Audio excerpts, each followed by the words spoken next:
कहानी की शुरुआत जो नाम के एक एडवर्टाइजिंग प्रोफेशनल से होती है। उसे अभी अभी पता चलता है कि उसे कंपनी में बड़ी जिम्मेदारी मिलने की उम्मीद है। तभी गलती से उसे कुछ अनजान लड़कों के बैचलर पार्टी वाले ग्रुप में जोड़ दिया जाता है, जो उन्हें बताता है कि वह गलत इंसान है, लेकिन फिर भी मजाक मजाक में $200 भेज देता है ताकि उनकी पहली पार्टी उसकी तरफ से हो। लड़के उसे भी मियामी आने का न्योता देते हैं उसी दिन, जो अपनी नई एड कैंपेन कंपनी के सामने पेश करता है, लेकिन सभी उसे बेकार बताते हैं। बॉस साफ कह देता है कि अगर अगले 72 घंटों में वह अनलिमिटेड कंपनी को क्लाइंट नहीं बना पाया तो उसकी जगह किसी युवा कर्मचारी को प्रमोशन मिल जाएगा। परेशान जो को अचानक वही ग्रुप चैट याद आती है और वह सोचता है कि इन लड़कों के साथ बिताए गए पलों से शायद उसे नया आइडिया मिल जाए। वह मियामी जाने का फैसला करता है। घर पर गर्लफ्रेंड जेनिफर को लगता है कि जो शादी के लिए प्रपोज करने वाला है, लेकिन जब वह बताता है कि उसकी नौकरी खतरे में है और अभी शादी के बारे में नहीं सोच सकता, तो जेनिफर नाराज हो जाती है। मियामी पहुंचकर जो कि मुलाकात निक, दूल्हे मेसन, ब्रेकअप से परेशान हंटर और सबसे छोटे फ्रेशमैन से होती है,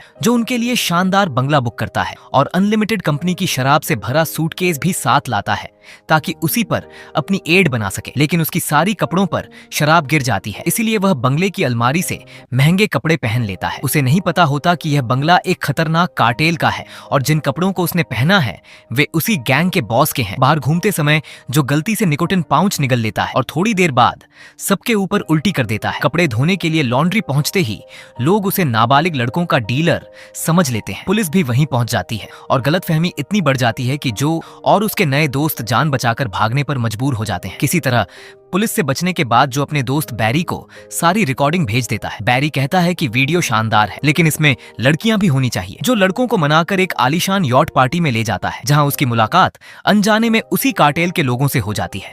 वे उसे पुलिस वाला समझकर अपनी खतरनाक पाउडर सूंघने के लिए मजबूर करते हैं। नशा चढ़ते ही जो खुद को रिकार्डो मोंटाना नाम का बड़ा गैंगस्टर समझने लगता है, वह कार्टेल के आदमियों से लड़ पड़ता है। गोलियां चल जाती हैं और दोस्तों के साथ उनकी जेट स्की लेकर वहां से भाग निकलता है। होश आने पर उसे याद आता है कि उसने नशे में जेनिफर को भी अजीब वीडियो भेज दिए थे, जबकि वह पिछले 2 दिनों से उसकी कॉल तक नहीं उठा रही थी। दूसरी तरफ कार्टेल वाले अब रिकार्डो मोंटाना को ढूंढने में लग जाते हैं। रात को क्लब में जो हंटर की मदद करके लड़कियों से दोस्ती करवाता है, लेकिन उसी दौरान जेनिफर का फोन आता है और वह रिश्ता खत्म करके घर छोड़ने का फैसला सुना देती है। मेसन जो को समझाता है कि अगर वह सच में उससे प्यार करता है तो वापस जाकर अपने दिल की बात कह दे। तभी कुछ लड़कियां उन्हें दूसरी पार्टी में ले जाती हैं, लेकिन वे सबको नशीला ड्रिंक पिलाकर बेहोश कर देती हैं। होश आने पर पांचों खुद को सुनसान समुद्र किनारे पाते हैं। उनका सारा सामान, पैसे और यादों से भरी स्क्रैप बुक भी चोरी हो चुकी होती है। वापस लौटने की कोशिश में वे तस्करों की एक नाव पर पहुंच जाते हैं, जहां व्हेल के अंगों की तस्करी हो रही होती है। तभी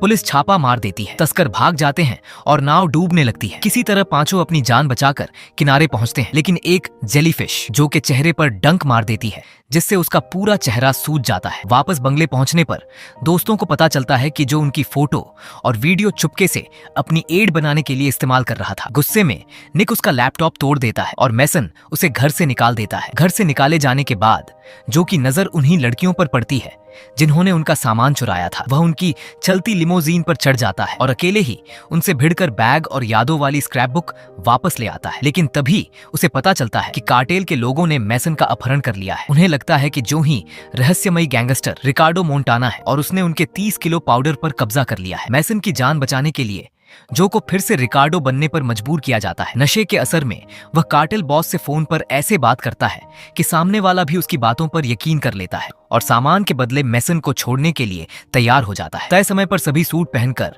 सौदा करने पहुंचते हैं, लेकिन तब तक नशा उतर चुका होता है। कार्टेल बॉस असली सच्चाई जान चुका होता है और बंदूक तान कर पूछता है कि आखिर रिकार्डो मोंटाना है कौन। डरते हुए जो सब कुछ सच सच बता देता है कि यह सिर्फ उसके दिमाग की बनाई हुई पहचान थी और उसका किसी गैंग से कोई लेना देना नहीं। पहले तो बॉस बेहद गुस्सा होता है, लेकिन तभी उसे महसूस होता है कि जो ने उसके दिवंगत पिता के कपड़े पहने हुए हैं, उन्हीं कपड़ों की खुशबू उसे अपने पिता की याद दिला देती है और उसका गुस्सा पल भर में आंसुओं में बदल जाता है। वह मेसन को छोड़ देता है और जो को सलाह देता है कि जिंदगी में सबसे पहले अपने परिवार और प्यार करने वालों को महत्व देना चाहिए। मियामी से लौटते ही जो सीधे जेनिफर के पास पहुंचता है, अपने दिल की सारी बातें खुलकर कहता है और उसे मना लेता है। उधर निक जो कि रिकॉर्डिंग से एक शानदार विज्ञापन तैयार करके कंपनी भेज देता है, जिससे जो का करियर भी बच जाता है। कुछ समय बाद सभी दोस्त मैसन की शादी में फिर मिलते हैं। वहीं जो और जेनिफर की सगाई हो जाती है निक को भी, जो अपनी कंपनी में नौकरी दे देता है। अब जो कि खुद की बैचलर पार्टी की तैयारी शुरू होने वाली है और इसी खुशहाल मोड पर यह मजेदार मूवी खत्म हो जाती है। दोस्तों,